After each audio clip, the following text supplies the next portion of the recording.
Welcome to IBTV. ముందుగా headlines చూద్దాం.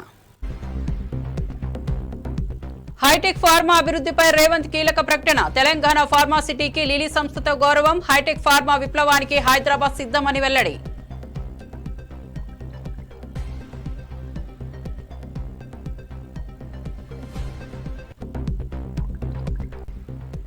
Party మారిన ఎమ్మెల్యేలపై చర్యలు తీసుకోండన్న బీఆర్ఎస్ నేతలు. గాంధీ విగ్రహం వద్ద బీఆర్ఎస్ ఎమ్మెల్యేల ధర్నా. అనర్హులపై స్పీకర్ స్పందించాలన్న బీఆర్ఎస్ నేతలు.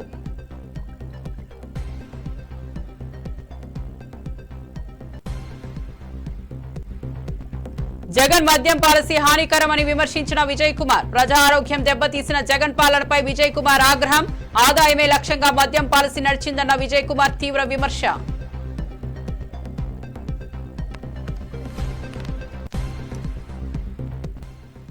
తిరుమల శ్రీవారిని దర్శించుకున్న హీరో సూర్య జ్యోతిక పార్థసారథి దంపతులు. సూర్య జ్యోతికలను చూసేందుకు భారీగా చేరుకున్న భక్తులు. కుటుంబ సమేతంగా వచ్చిన మంత్రికి ఆలయ అధికారులు ఘన స్వాగతం.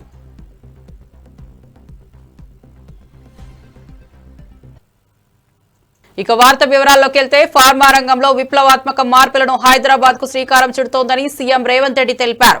లిలీ పారిశ్రామిక సంస్థ తెలంగాణలో పెట్టుబడి పెట్టేందుకు ముందుకు రావడంతో రాష్ట్రానికి గౌరవమని పేర్కొన్నారు. హైదరాబాద్ ఫార్మాసిటీ ప్రపంచ నూతన ఆరోగ్య మార్గాలను అందించనుందన్నారు. పరిశ్రమలకు అనువైన వాతావరణం రాష్ట్రంలో ఉందని అన్నారు. Life sciences sector. Today event is a clinching proof that in less than 20 months my government vision and hard work have made Hyderabad the global GCC capital and hub.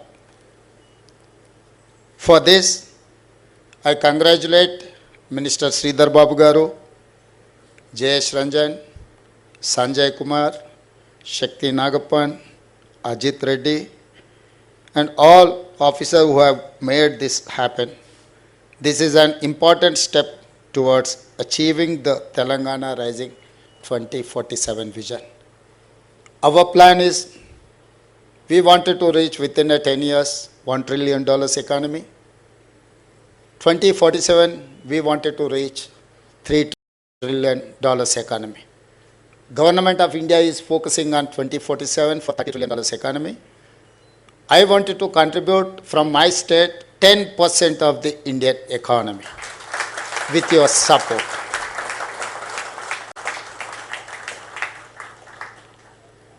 I welcome the leadership and all employees of Lilly. I thank all global investors and corporations for their continuing trust and support in Telangana. We are opening the new center of Lilly that will manage, lead and accelerate its global operations. This technology and innovation center will play a key role in research and to address patients across the world. You are recognizing and endorsing my Hyderabad with your decision and presence. You are saying to the entire world, Hyderabad has talent pool, leadership, vision, policy, and infrastructure to host the brain and backbone of global leader like Lilly. As you all know, Hyderabad is the life sciences capital of India. We are home to over near about 2,000 life sciences companies. More than 200 global players have presence in Hyderabad. Nearly 40% of India's pharmaceutical production happens in Telangana, Hyderabad. We are proud that one in every vaccine produced anywhere in the world is developed or manufactured in Hyderabad, Telangana. Genome Valley in Hyderabad is India's largest cluster for life sciences, research and development. Hyderabad has become the preferred global destination for cutting-edge capability centers for world's top pharmaceutical and biotechnology companies. Today, with the arrival of Lilly, we reach a new level. Their focus on life sciences has been a game changer in diabetes, oncology, immunology, and neuroscience. Your contribution has positively impacted and saved millions of lives, and I promise you that my government stands firmly with you. We are committed to provide. Party మారిన 10 మంది ఎమ్మెల్యేలపై వెంటనే అనర్హత వేటు వేయాలని BRS ఎమ్మెల్యేలు గాంధీ విగ్రహం ముందు మెరుపు ధర్నాకు దిగారు. సుప్రీంకోర్టు తీర్పు నేపథ్యంలో స్పీకర్ను కలవడానికి అపాయింట్మెంట్ తీసుకున్నా ఆయన అందుబాటులో లేకపోవడంతో వినతి పత్రాన్ని గాంధీ విగ్రహం వద్ద సమర్పించారు. పార్టీ మారిన ఎమ్మెల్యేలపై అసెంబ్లీ త్వరగా స్పందించకపోతే ప్రజాస్వామ్య వ్యవస్థకు తీవ్ర నష్టం జరుగుతుందని బీఆర్ఎస్ నేతలు హెచ్చరించారు. పార్టీకి తూట్లు పొడుస్తూ అనర్హులుగా కొనసాగడం సబబు కాదని పేర్కొన్నారు. మరి ఆ సుప్రీంకోర్టు యొక్క ఆదేశాలు ఇక్కడ దాకా వినబడతలేవా? నేనేమంటున్నా, సుప్రీంకోర్టు ఆదేశాలు మీకు వినబడతలేవా అంటున్నా. నేను ఒకటే డిమాండ్ చేస్తున్నాం మేము అందరం బీఆర్ఎస్ పార్టీ పక్షాన. సుప్రీంకోర్టు ఇచ్చినా కూడా మీరు కాలయాపన చేస్తే ఒక బాధ్యత గల స్పీకర్ గారు మీరు ప్రజాస్వామ్యాన్ని అలరాచినట్టుగా అవుతుంది. అంతిమంగా మీరు ప్రజాస్వామ్యం కావాల్సిన బాధ్యత మీదే. మేమందరం ఇప్పుడు ప్రజాస్వామ్యం నమ్మకం ఉన్నది మాకు. కానీ మీరు తొందరగా వెంటనే మీరు యాక్షన్ తీసుకోకపోతే ప్రజలకు ప్రభుత్వాల మీద నమ్మకం కోల్పోతుంది, ప్రజాస్వామ్యం మీద నమ్మకం కోల్పోతుంది. పాలెం విజయ్ కుమార్ జగన్ ను ప్రజల ఆరోగ్యాన్ని దెబ్బతీసిన నాయకుడిగా విమర్శించారు. మద్యం పాలసీ ప్రజలకు ప్రమాదకరమని పేర్కొన్నారు. ప్రభుత్వం ప్రజల ఆరోగ్యం కంటే ఆదాయాన్ని ముఖ్యంగా చూస్తోందన్నారు. మీడియా సమావేశంలో మాట్లాడిన ఆయన జగన్ పాలన ప్రజాధ్వంసానికి మార్గం వేసిందని తీవ్ర వ్యాఖ్యలు చేశారు. చూస్తూనే ఉన్నాం, మనం అందరం చూస్తున్నాం.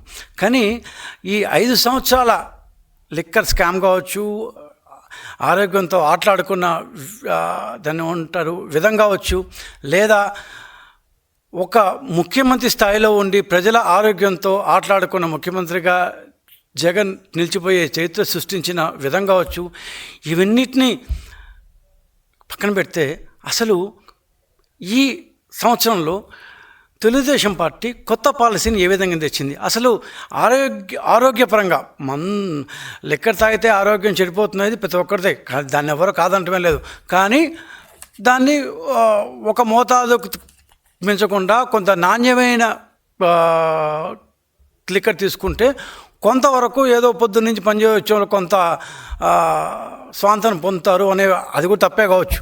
సో ఈ దీంట్లో మనం సక్సెసివ్ గవర్నమెంట్స్ లిక్కర్ని కండక్ట్ చేస్తూ వస్తున్నాయి. కానీ 2019, 14, 24లో ఏమైందంటే దీన్ని కేవలం గవర్నమెంట్ ఆదాయం కోసమే కాదు, వ్యక్తిగతంగా జగన్మోహన్ గారు అనుకో వాళ్ళ పార్టీలో ఉన్న వివిధ వ్యక్తులు వాళ్ళు దీన్ని ఒక మామూలు ఆదాయ వనరు కాదు, దీంట్లో కోట్లు సంపాదించిన, కోట్లు కాదు 100 కోట్లు 1000 కోట్లు సంపాదించడం ఎలా అని ఒక PhD చేయొచ్చు.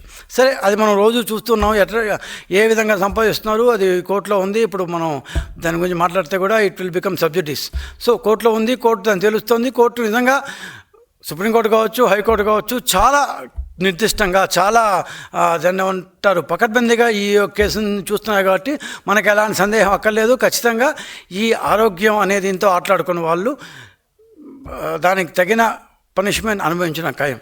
ఆ విషయం పక్కన పెడితే మనం సంవత్సరంగా టీడీపీ గవర్నమెంట్ వచ్చింది కదా, మీరేం చేశారు అన్న ప్రశ్నకు ఆన్సర్ చెప్పాల్సిన బాధ్యత మా మీద ఉంది. ఎందుకంటే 5 సంవత్సరాల పాటు కొన్ని వేల మంది చనిపోయిన దాన్ని ఏమంటారు నేపథ్యంలో, కొన్ని వేల మంది ఆరోగ్యాన్ని చెడగొట్టుకున్న నేపథ్యంలో ప్రఖ్యాత ల్యాబ్స్, దాని పరిశోధనా సంస్థలు వీళ్ళు తెచ్చిన మందు బాటిల్లో ఏమంటారు వాళ్ళ యొక్క బ్రాండ్లో ఏమేమి హానికరమైన మందులు ఉన్నాయి అని చెప్పిన నేపథ్యంలో మేము వచ్చిన తర్వాత కొత్త పాలసీ ఏంటి, అసలు వాళ్ళు ఏం చేశారు ఆరోగ్యపరంగా, దాని హానికరం, మనం ఏ విధంగా దాన్ని మార్చడానికి ప్రయత్నించాము, ఏ విధంగా హానికరం కాని మందు ఏ విధంగా ఇప్పుడు లభ్యమవుతుంది, ఆరోగ్యాలు కనీసం కొంతన్నా కుదుటపడ్డాయి అని చెప్పుకోగల స్టేజ్కి వచ్చాము మనం అని.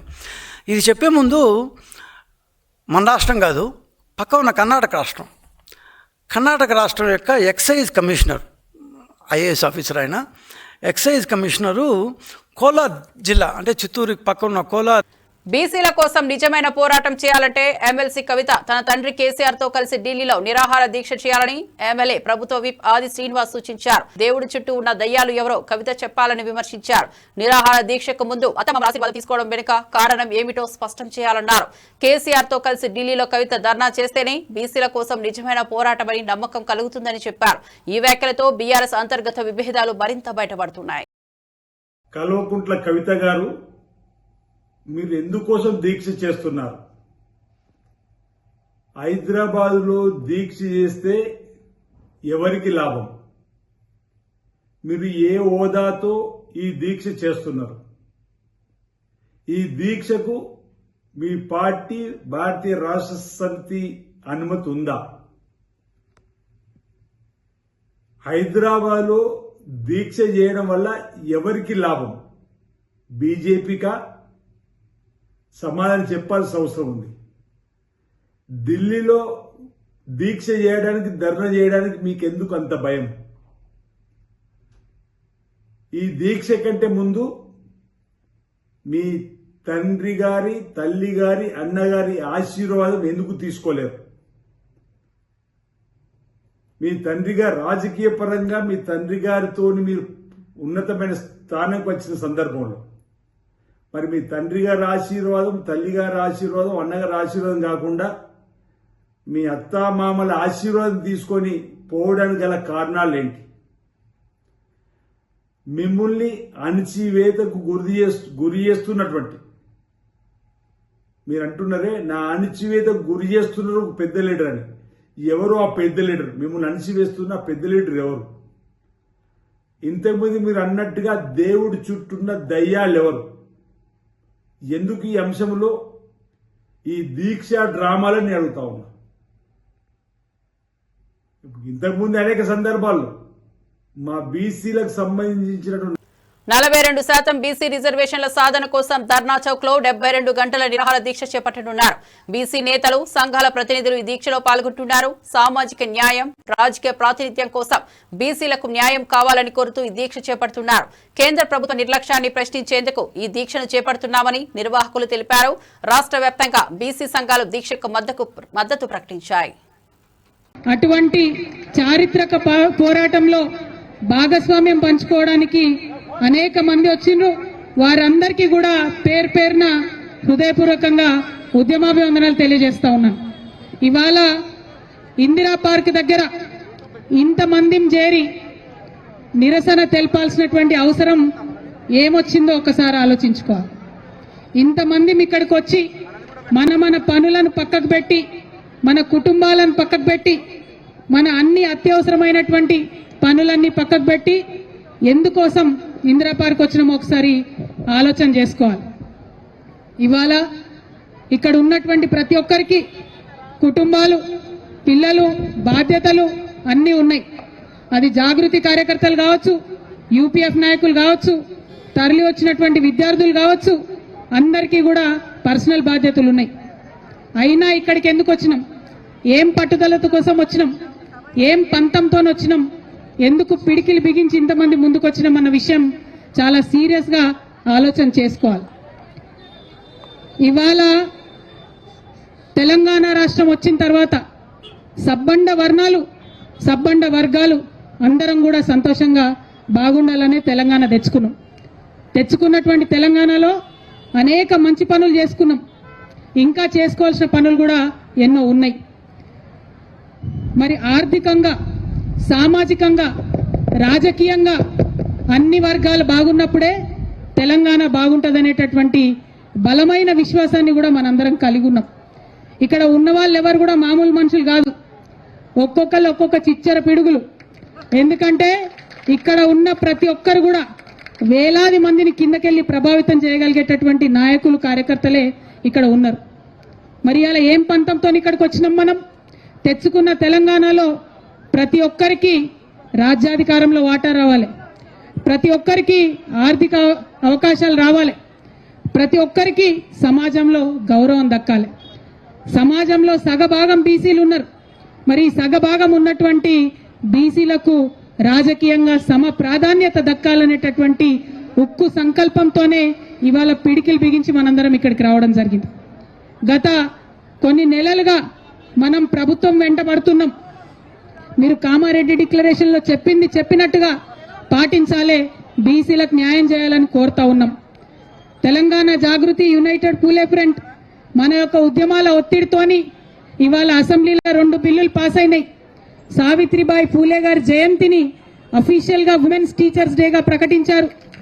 పూలే గారి విగ్రహాన్ని మనం అసెంబ్లీలో అడిగితే వాళ్ళు ట్యాంక్ బండ్ మీద పెడతామన్నారు.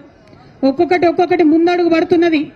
ఒక్కొక్కటిగా ప్రభుత్వాలను కదిలించగలుగుతా ఉన్నాం. కాళేశ్వరం ఫోన్ ట్యాపింగ్ వ్యవహారాలపై తగిన నిర్ణయం తీసుకోబోతున్నామని రోడ్లు భవనాల శాఖ మంత్రి కోమటిరెడ్డి వెంకటరెడ్డి తెలిపారు. నల్గొండలో క్యాంప్ కార్యాలయం ప్రారంభించి మాట్లాడారు. బనకచర్ల చాప్టర్ క్లోజ్ అయిందని, గోదావరి బనకచర్ల లింక్ ప్రాజెక్టు నిర్మించకుండా అడ్డుకుంటామని స్పష్టం చేశారు. రాష్ట్రానికి అన్యాయం జరగకుండా చూస్తామని చెప్పారు. కేబినెట్ లో ఈ అంశాలపై చర్చ జరగనుందని వెల్లడించారు. నా ఫోన్ మార్చిందంటారు.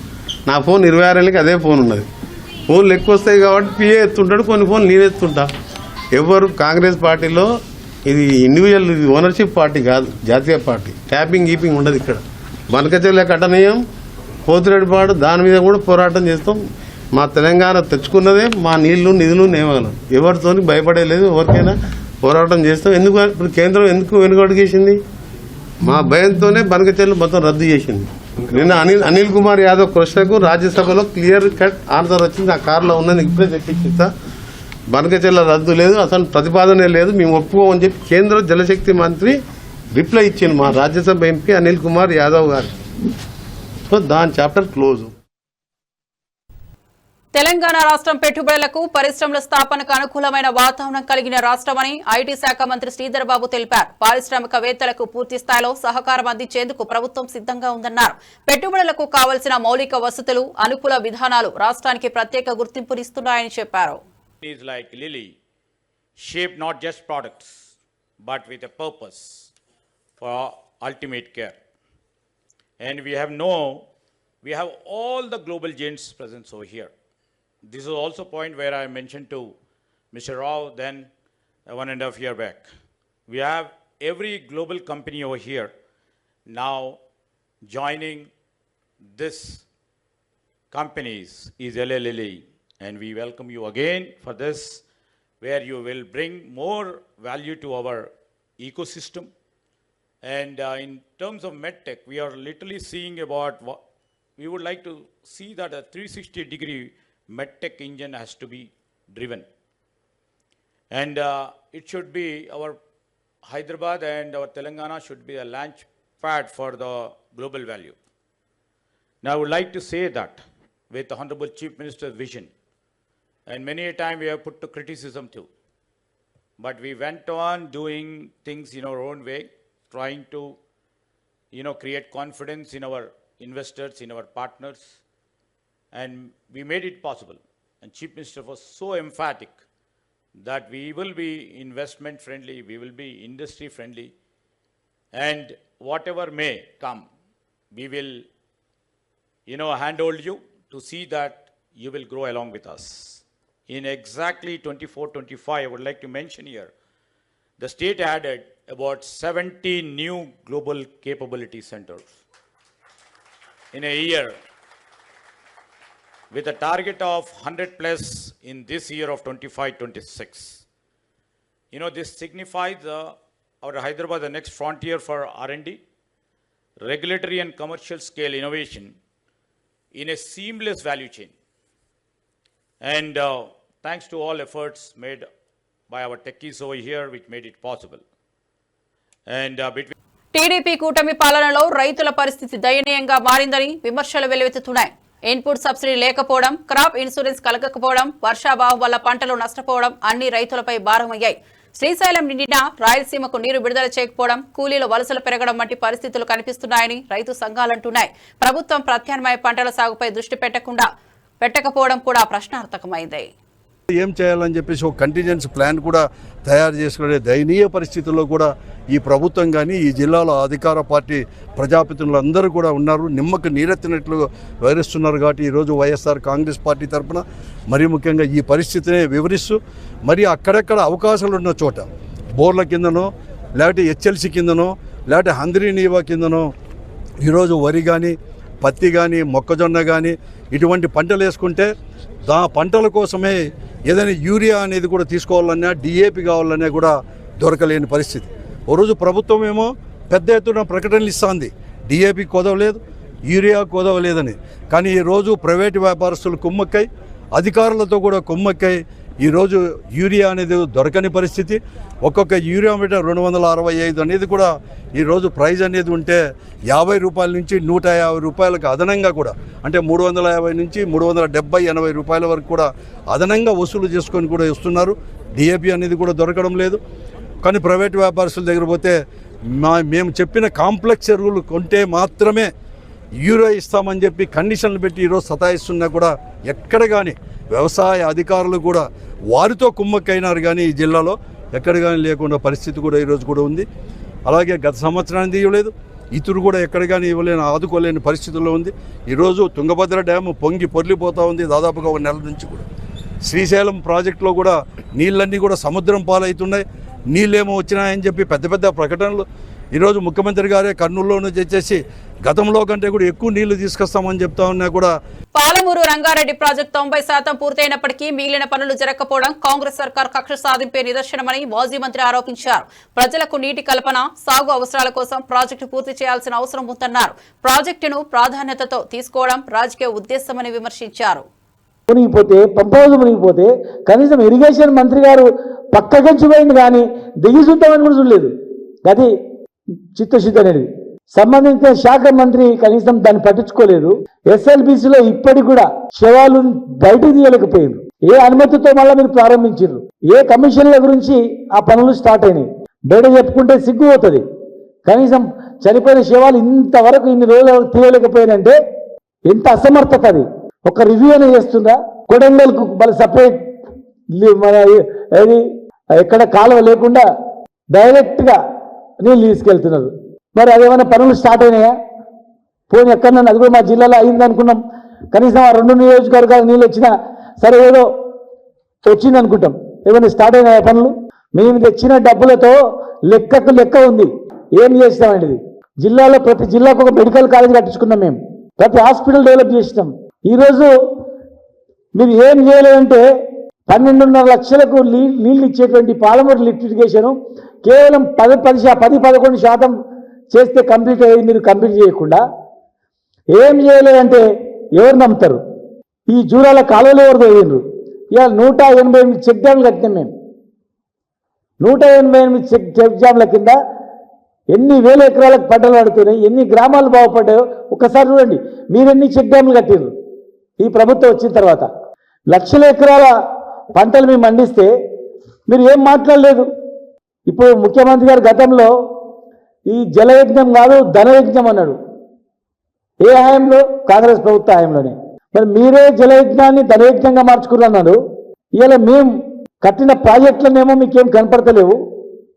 ఇవాళ ఈ ప్రభుత్వం ఖర్చు కట్టి అభివృద్ధి కాదు మనం చేయాల్సింది, కేవలం బదనాం చేయాలంటే ఆలోచనతోనే ముందుకు పోతా ఉంది. కేసీఆర్ గారిని బదనాం చేసుకుంటేనే అధికారంలోకి వచ్చారు.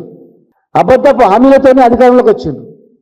ఇప్పుడు ఇచ్చిన హామీలు నెరవేర్చకుండా కేవలం కేసీఆర్ బదనాం చేసే కుట్ర భాగమే ఈరోజు కాళేశ్వరం కమిషన్ అనేది నివేదికనే ఇవ్వలేదు. కమిషన్ నివేదిక ఇవ్వకముందే లీక్లు వస్తూ ఉన్నాయి. కేసీఆర్ మీద కేసు అవుతుంది, కేసీఆర్ గారి మీద ఇదవుతుంది అని. ఒకవేళ నిజంగా మీకు చిత్తశుద్ధి ఉంటే కమిషన్ రిపోర్ట్ వచ్చిన తర్వాత చూసి కదా మీరు చెప్పాల్సింది. అంటే మీకు ముందే రిపోర్ట్ తెలుసు అన్నట్లు. అంటే మీ టార్గెట్ అనేది ఒక బదనాం చేయాలా, కమిషన్తో బదనాం చేయించాలా. కాళేశ్వరం ప్రాజెక్టుపై మొదటి నుంచే తాము చెబుతున్నదే నిజమైందని టీపీసీసీ చీఫ్ విజయ్ కుమార్ గౌడ్ అన్నారు. తుమ్మటిహట్టిలో నిర్మాణం చేసి ఉంటే గ్రావిటీ ద్వారా నీళ్లు వచ్చేవని గుర్తు చేశారు. కేసీఆర్ ప్రాజెక్టును ఒంటరిగా నిర్మించామని, దీనివల్లే వైఫల్యానికి దారితీసిందని పేర్కొన్నారు. చంద్రఘోష్ కమిషన్ నివేదికలోనూ అదే వివరించిందని తెలిపారు. ప్రజాధనం వృధా చేసిన కేసీఆర్ను ప్రజలు ఎదురు చూడాలని పిలుపునిచ్చారు. చాలా సందర్భాలు చెప్తా ఉన్నాం, కాళేశ్వరం మీద ప్రజలకి మాకు తీవ్రమైన అనుమానాలు ఉన్నాయి. విపరీతమైన అవినీతి జరిగిందనేటువంటి ఆరోపణలు వచ్చిన దరిమిల మేము కూడా చాలా సందర్భాలు చెప్పాం. కాళేశ్వరం ప్రాజెక్టు కట్టాల్సిన చోట కట్టకుండా తుమ్మిడిహట్టి దగ్గర ప్రాజెక్ట్ కట్టిండుంటే గ్రావిటీ ద్వారా చాలా వరకు మన నీరు వచ్చింది. అక్కడ కట్టకుండా చాలా లోతైన ప్రాంతాన్ని తీసుకెళ్ళి కట్టడం వల్ల 10 సార్లు ఎత్తిపోస్తే తప్ప వారు అనుకున్న విధంగా మల్లన్న సాగర్కి నీరు రాదు. ప్రపంచవ్యాప్తంగా కూడా సాగునీటి ప్రాజెక్టు, ఎత్తిపోతల ప్రాజెక్టు ఇక్కడ సక్సెస్ లేవు. అది తెలిసి ఉండి కూడా కేసీఆర్ గారు ముఖ్యమంత్రిగా అన్నీ తానే వ్యవహరించి, తానే కాంట్రాక్టరు, తానే ముఖ్యమంత్రి, తానే ఇంజనీరు, తానే మేస్త్రి, ఈ రకమైనటువంటి ఒంటెత్తు పోవడం వల్ల అధికారులు కూడా భయంతో ఎదురు చెప్పలేక వీరు చెప్పింది వినాల్సి రావడం వల్ల ప్రాజెక్టుకి దుర్గతి పట్టిందని మేము అనుకుంటా ఉన్నాం. ఘోష్ కమిషన్ కూడా దీంట్లో తప్పిదాలు జరిగాయి, అన్నీ కూడా కేసీఆర్ వల్లే అనేటువంటి మాట ఇవాళ పేపర్లో వచ్చింది. తమిళ స్టార్ హీరో సూర్య, ఆయన భార్య జ్యోతిక తిరుమల శ్రీవారిని దర్శించుకున్నారు. కుటుంబ సమేతంగా వచ్చిన వారు ప్రత్యేక ప్రవేశ దర్శనం ద్వారా స్వామివారిని దర్శించుకున్నారు. దర్శనం అనంతరం అర్చకులు తీర్థ ప్రసాదాలు అందించారు. సూర్య జ్యోతికలను చూసేందుకు భక్తులు భారీగా చేరారు.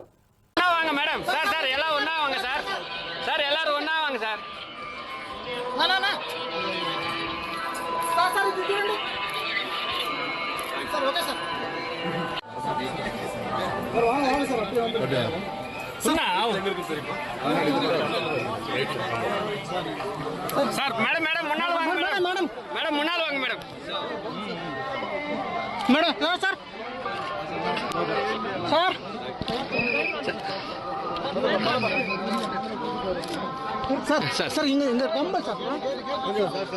ఆంధ్రప్రదేశ్ మంత్రి కొలుసు పార్థసారథి తన కుటుంబ సమేతంగా తిరుమల శ్రీవారిని దర్శించుకున్నారు. స్వామివారి ఆశీస్సులు పొందిన అనంతరం అర్చకులు తీర్థ ప్రసాదాలు అందించారు. కుటుంబ సమేతంగా వచ్చిన మంత్రికి ఆలయ అధికారులు ఘన స్వాగతం పలికారు. భక్తులతో కలిసి సాధారణ దర్శనంలో పాల్గొన్నట్లు తెలుస్తోంది.